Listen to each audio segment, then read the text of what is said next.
उत्तर पूर्व, अद्भुत, रोमांचक और मनोहारी, उसकी छटा को समेटती रेडियो डायरी, जिसके पन्ने खुलते हैं हर रविवार शाम 5:30 बजे FM गोल्ड पर। पूर्वोत्तर डायरी। आप सभी को मेरा नमस्कार। मैं हूं चंद्रिका जोशी। रविवार के साथ ही हम आपसे मिलने आ पहुंचे हैं। अब आधे घंटे के इस सफर में हम आपको अपने साथ लिए चलेंगे पूर्वोत्तर राज्यों की ओर।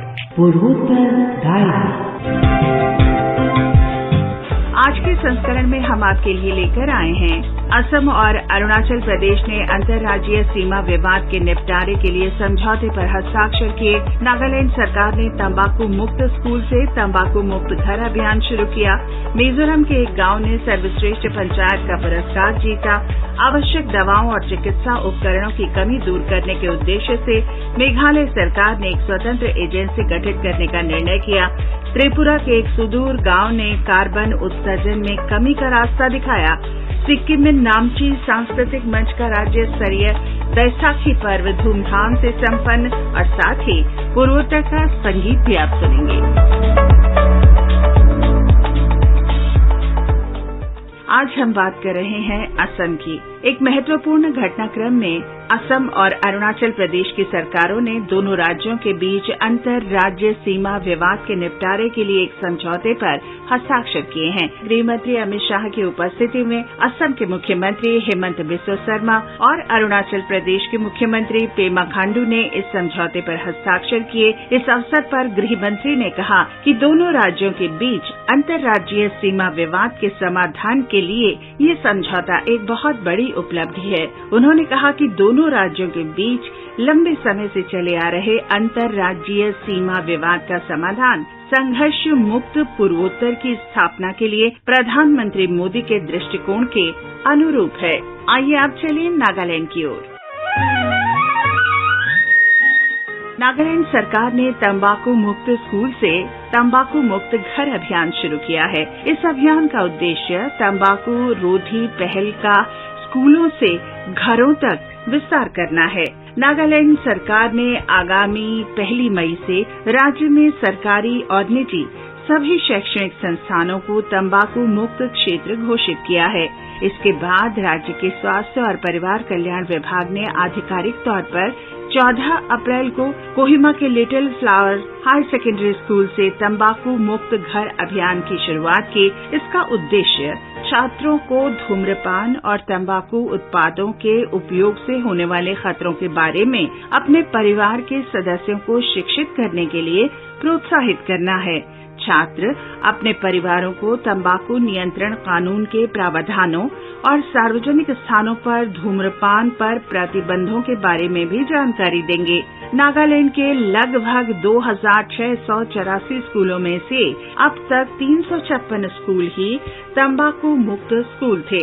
इसी वर्ष 23 जनवरी को राज्य के सभी सरकारी अस्पतालों, स्वास्थ्य देखभाल, स्वास्थ्य और परिवार कल्याण निदेशालय सहित स्वास्थ्य कार्यालयों को तंबाकू मुक्त क्षेत्र घोषित किया गया था। उसके बाद 11 अप्रैल से सभी निजी अस्पतालों, स्वास्थ्य संस्थानों को तंबाकू मुक्त क्षेत्र घोषित किया गया। All private hospitals, health institutions were declared as tobacco-free zones with effect from April 11, 2023. This is Mengo from AIR News, Kohima. Life तो मुश्किलें भी हैं, लाइफ तो मुश्किलें भी हैं, मुश्किलें टल जाएंगी। सिगरेट गुटखा के धुएं में दुनिया तेरी जल जाएगी। पटला का काहीतरी। अरे दुनिया को है तेरा इंतजार।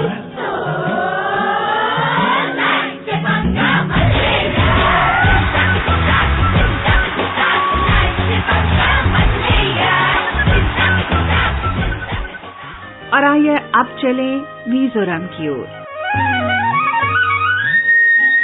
मिजोरम के एक गांव ने सर्वश्रेष्ठ पंचायत का पुरस्कार जीतकर राज्य के लिए एक रिकॉर्ड बनाया है और ये पुरस्कार पाने वाला राज्य का ये पहला गांव भी बन गया है।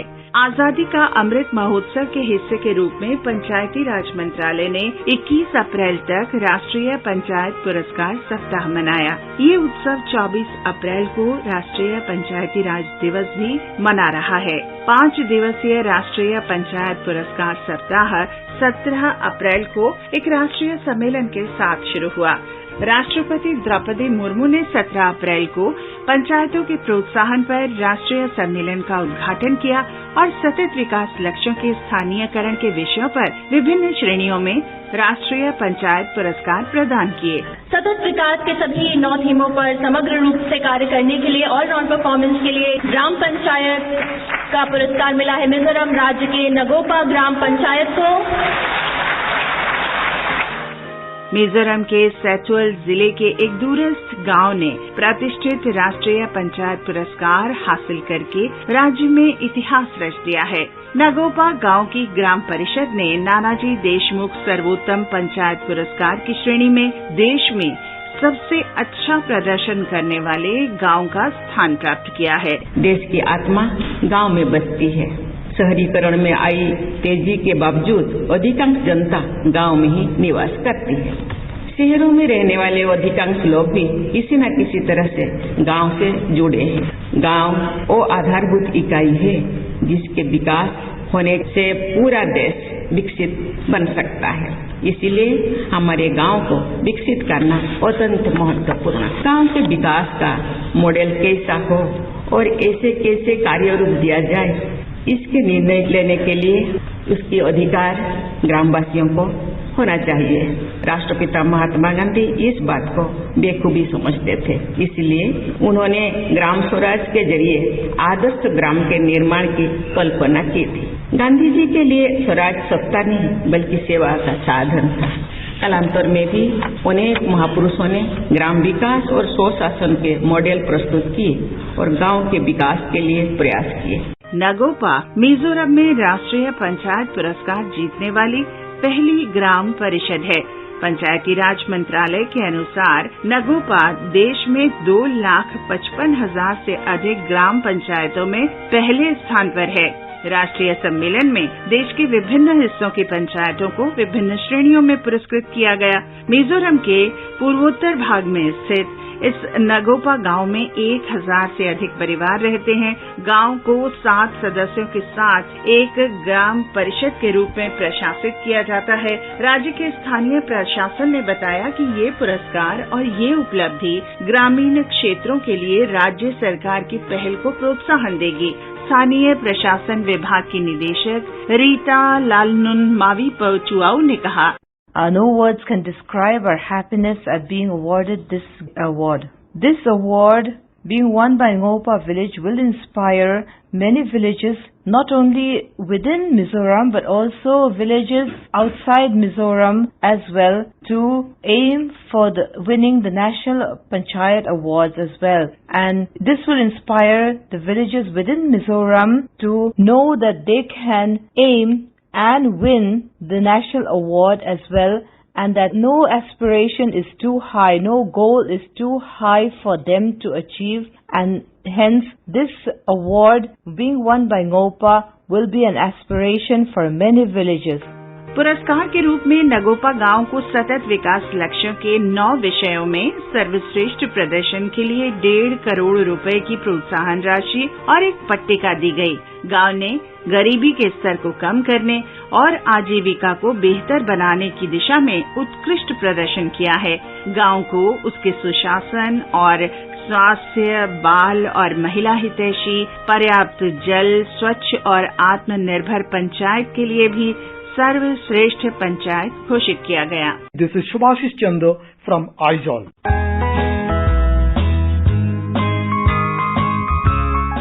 और अब हम सिक्किम का रुख करेंगे। सिक्किम में हाल ही में नामची सांस्कृतिक मंच ने नामची में किशन मार्केट में राज्य स्तरीय बैसाखी पर्व का आयोजन किया। पारंपरिक उत्साह के साथ मनाए जाने वाले इस पर्व में राज्य की सांस्कृतिक विरासत और भाषाई विविधता प्रदर्शित की गई। सिक्किम के मुख्यमंत्री पीएस तमांग ने नामची में बैसाखी पर्व के समापन अवसर पर भाग लिया।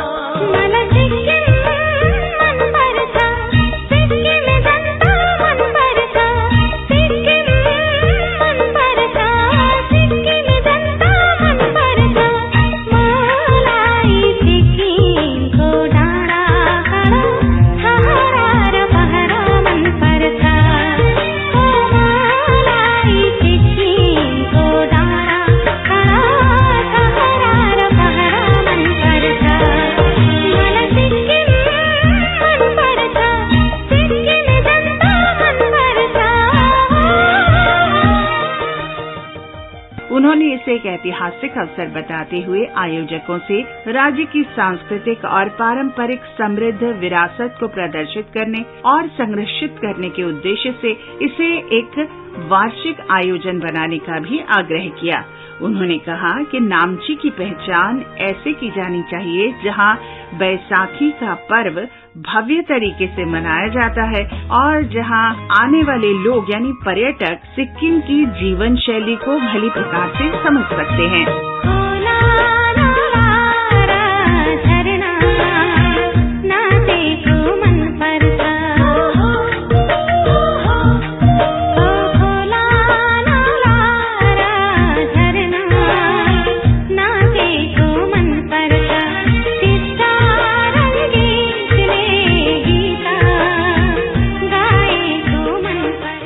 श्री तमांग ने घोषणा की कि राज्य सरकार नृत्य अकादमियों को अनुदान प्रदान करेगी और खेल सुविधाओं के साथ साथ स्वास्थ्य क्षेत्र में सुधारों को प्रोत्साहित करेगी। मुख्यमंत्री ने नामची में पर्यटन को प्रोत्साहन देने और जिले में एक नया अस्पताल, एक ब्लॉक प्रशासनिक केंद्र, एक विश्वविद्यालय और कामरेंग अल्पाइन विश्वविद्यालय जैसे बुनियादी ढांचा परियोजनाओं के बारे में भी जानकारी दी। सिक्किम कौशल विकास बोर्ड के अध्यक्ष सतीश चंद्र राय ने कहा कि बैसाखी उत्सव का उद्देश्य सांस्कृतिक प्रसार, सामाजिक सद्भाव और आर्थिक विकास को बढ़ावा देना भी है। मुख्यमंत्री ने साहित्य, कला और संस्कृति जगत के प्रसिद्ध व्यक्तियों को सम्मानित किया और नामची में पर्यटन के लिए एक प्रचार वीडियो जारी किया। The Chief Minister also felicitated noted individuals from literature, arts and culture and released a promotional video for tourism in Namchi. With Sekit Sarkar, this is Tashang Bhutia for AIR News, Sikkim. और अब हम आपको लिए चलते हैं मेघालय। मेघालय में सबसे बड़ी स्वास्थ्य चिंताओं में से एक है आवश्यक दवाओं और चिकित्सा या सर्जिकल उपकरणों की कमी। इनको दूर करने के उद्देश्य से मेघालय सरकार ने मेघालय मेडिकल ड्रग्स के रूप में जाने वाली एक स्वतंत्र एजेंसी स्थापित करने का निर्णय लिया। आवश्यक दवाओं की अनुपलब्धता आबादी के एक बड़े हिस्से को प्रभावित करती है, खासकर राज्य के ग्रामीण क्षेत्रों को। मेघालय सरकार में सचिव स्वास्थ्य विभाग राम कुमार ने बताया कि मेघालय में स्वास्थ्य केंद्रों के लिए आवश्यक दवाओं और चिकित्सा उपकरणों की खरीद के लिए स्वतंत्र एजेंसी जिम्मेदार होगी और दवाओं की आपूर्ति, उनके रखरखाव और निपटान के लिए एक सुव्यवस्थित प्रणाली बनाई जाएगी। Citizens of the state, especially the families belonging to the lower income groups, will get a major relief as they can expect to get the medicines prescribed by the doctors whenever they visited any government hospital or government-run health centers. सरकार की इस नई पहल के माध्यम से विशेष रूप से निम्न आय वर्ग के परिवार के नागरिकों को बड़ी राहत मिलेगी।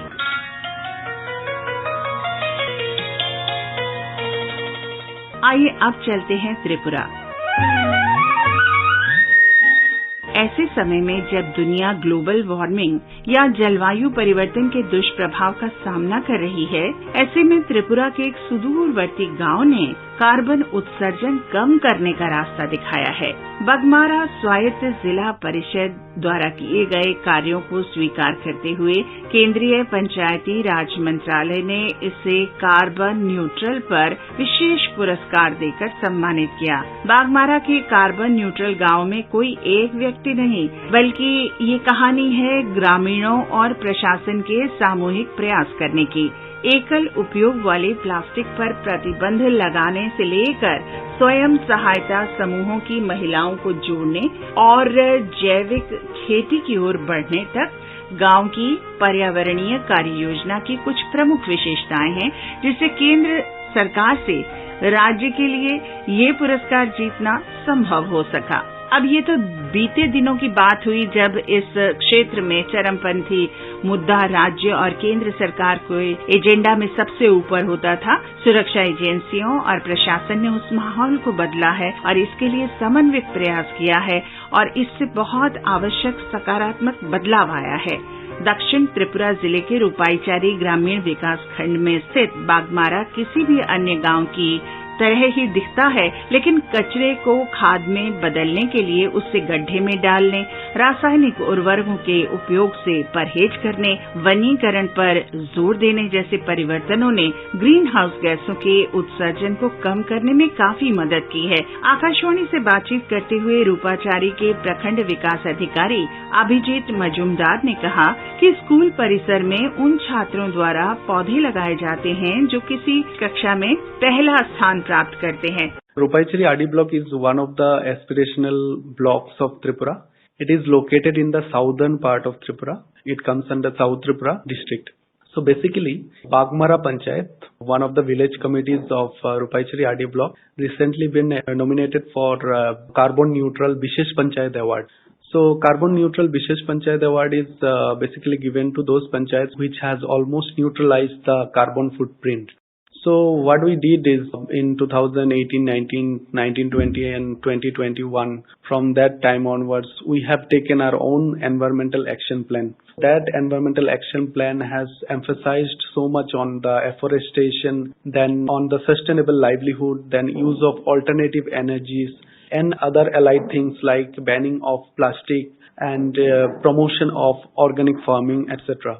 So with the help of the local villagers, we had generated huge awareness among the masses. So that helped us a lot. And also from 2019-20, we have created so many SHGs under Tripura Rural Livelihood Mission. So those SHG didis became the flag bearers of our environmental project. प्रशासन भी ऊर्जा के वैकल्पिक स्रोत का इस्तेमाल करने के लिए जनता के बीच में जागरूकता पैदा करने के लिए निरंतर ऐसे छोटे छोटे प्रयास कर रहा है। जैसे पीएम कुसुम योजना के अंतर्गत गांव में सोलर पंप लगाए जा रहे हैं। For instance, solar pumps have been installed in the village under the PM Kusum scheme.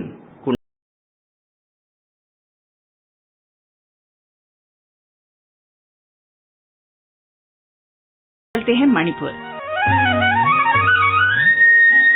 मौसम के बदलाव और फसलों की कटाई के लिए त्योहार मनाए जाते हैं। आज हम एक ऐसे त्योहार के बारे में आपको बताते हैं जो मणिपुर में मनाया जाता है और साथ ही समय को और मौसम को भी दर्शाता है।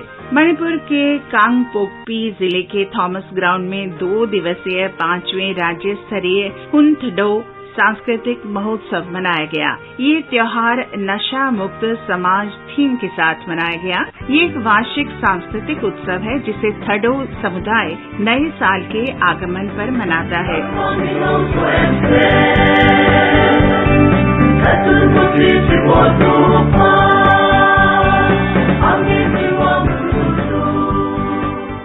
मुख्यमंत्री एन बीरेन्द्र सिंह ने बीते मंगलवार को राज्य के अन्य मंत्रियों, विधायकों और शीर्ष नागरिकों तथा पुलिस अधिकारियों के साथ उत्सव के उद्घाटन की घोषणा की और इसमें विभिन्न सांस्कृतिक गीत, नृत्य, लोक संगीत, सौंदर्य प्रतियोगिताएं, विभिन्न प्रकार के राज्य के व्यंजन और खेल बड़े उत्साह के साथ मनाए गए। लोगों ने बड़ी संख्या में इन आयोजनों में भाग लिया। इसमें केंद्रीय जनजातीय मामलों के मंत्री अर्जुन मुंडा और अन्य कई गणमान्य व्यक्ति शामिल हुए।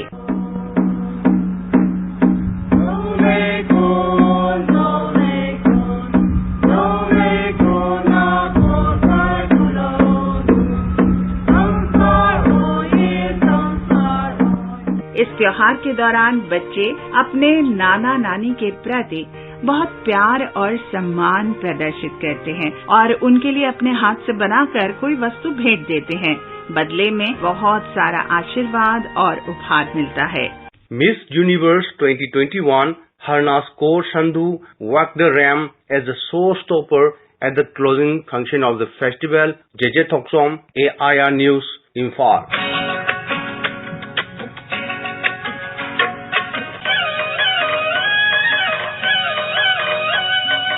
चलते चलते बात करते हैं। पीएम नरेंद्र मोदी ने नागालैंड के वानसुई गांव के लोगों की सराहना की है। राज्यसभा सांसद एस फांगनोन कोन्याक ने एक ट्वीट में बताया कि वनसुई की महिलाओं को पहली बार मोरंग में प्रवेश करने और लकड़ी का ढोल बजाने की अनुमति दी गई।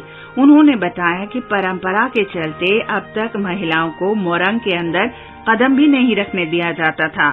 सांसद के ट्वीट का जवाब देते हुए प्रधानमंत्री ने कहा कि ये एक बहुत महत्वपूर्ण कदम है जो महिलाओं के सम्मान और सशक्तिकरण को बढ़ावा देगा। और अब जाने माने लेखक और प्रशासनिक अधिकारी मधुसूदन नाथ के साथ हमारे असम संवाददाता मानस प्रतिम शर्मा ने बातचीत की है। आइए सुनते हैं। His second book has been published recently and we will talk on his book. Mr. Nath, would you please tell us what is your second book? What is the topic? What is all about in this book? Second book is relating to Cotton College days, my Cotton College days actually. So I stayed in Cotton College for 5 years. It was from 1982 to 87. So it was a long period, staying 5 years in 2 hostels of a college. So I had lots of memories actually. And when the memories sometimes came to my mind, I thought, why I don't record them in writing. So that way it started. I started writing in Facebook only. I started in almost at the same time with my first book, Chronicles of a Civil Servant. So few episodes were not complete during that time. So Chronicles of a Civil Servant, that book was published a bit earlier. So almost the same time I used to write. During your stay, your contemporary period, your colleagues, your hostel mates, your seniors and juniors. Right. And the name of the book is Cotton College. Those Rainbow Days. Those Rainbow Days. Yes. We used to say those were the days or those are the days. So this is all about your days during Cotton College. What is the interesting facts came out from these books? Few interesting events, happenings. Actually the name itself indicates it's Rainbow Days. Rainbow has 7 colors. So Cotton College days were those days where we had different colors of life, different experiences. So that way, the book has lots of memories of mine, which I was gradually forgetting. But when I started writing, then they began to come to my mind again. So to be specific about a few episodes, I would like to say one thing. One episode that is about ghosts in the hostels of Cotton College. The story of ghosts plays an important role. It is a matter of discussion. Is there any writer, author who influenced you mostly while writing this book? I was a student of literature, English literature, so I had the opportunity to read many of the essays, novelists, playwrights also. So that way it is natural. I might have been influenced by someone, some English writer. So when I started writing, that sometimes I was thinking that perhaps I was writing in the style of Bacon. Sometimes I thought I might have been influenced by Charles Lamb. So that was my way of thinking only. But I cannot be the true judge for my writing. What is the response of your colleagues, your senior, your hostel mate, your roommates? Because it's a 4 or 5 years journey while you were in Cotton College. So you gathered lots of information, and that's describe also your contemporary friends, colleagues, seniors, juniors, all of them. So what's their response to your book? The response was very big actually. When I convened the meeting, the book lunch meeting, then what I thought was I would invite my batchmates, my seniors, immediate seniors, and my immediate juniors, because most of them were part of what I was writing. So I personally did not meet them also to invite to my function, but all of them, whoever could be contacted, all of them, they came from long distances. and entire alumni house of Cotton College was full. And after the function also, went back to their places, they let me know, they wrote about the book in Facebook or other media. It was very useful. It was very interesting for them. What is the response to your book that being written in English from Assam? And how is the English readers in Assam? So what is the number tentatively? Like, do you still believe one can write in English in Assam and get a good hefty return in terms of financial way? Financial way I cannot say, because I have it is my passion only. So I have written the book. Earlier it was very difficult to think about readership for an English book. But now the readership has increased for the English book. And there are some Assamese writers also writing in English. And most of the boys and girls of the younger young generation, they are now interested. They read books, they write also, and the response is good. And again, thank you, Mr. Nath, for giving us your time and valuable inputs.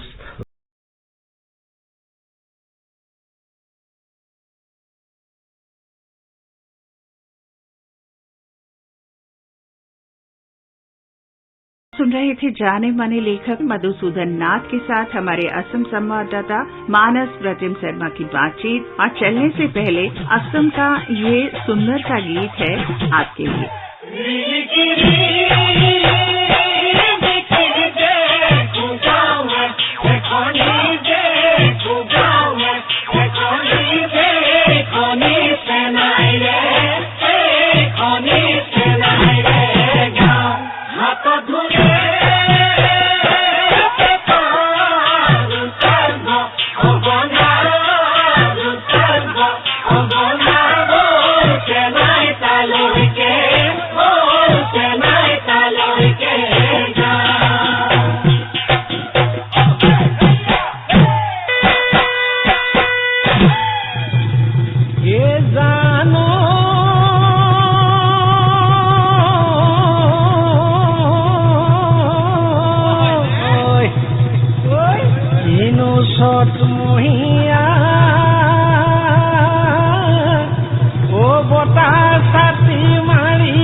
रविवार की शाम प्रसारित होने वाला पूर्वोत्तर diary कार्यक्रम पूर्वोत्तर के राज्यों से रोचक जानकारियां आप तक लेकर आता है।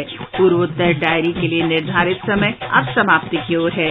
अगले सप्ताह आपसे फिर मुलाकात होगी। रविवार का रहेगा इंतजार। अब अनुमति दीजिए। आलेख और संकलन चंद्रिका जोशी, तकनीकी सहायक दानिश जैदी।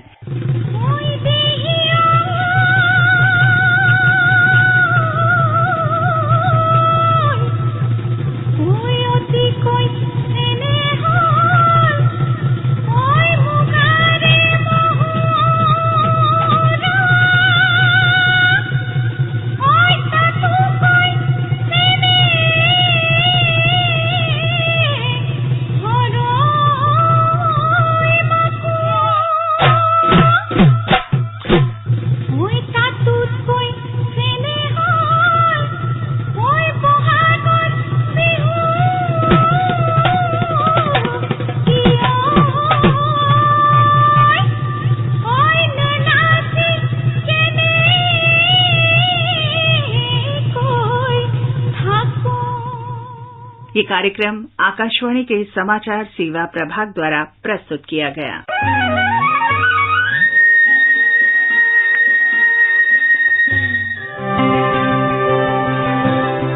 उत्तर पूर्व, अद्भुत, रोमांचक और मनोहारी, उसकी छटा को समेटती रेडियो डायरी, जिसके पन्ने खुलते हैं हर रविवार शाम 5:30 बजे FM गोल्ड पर। पूर्वोत्तर डायरी।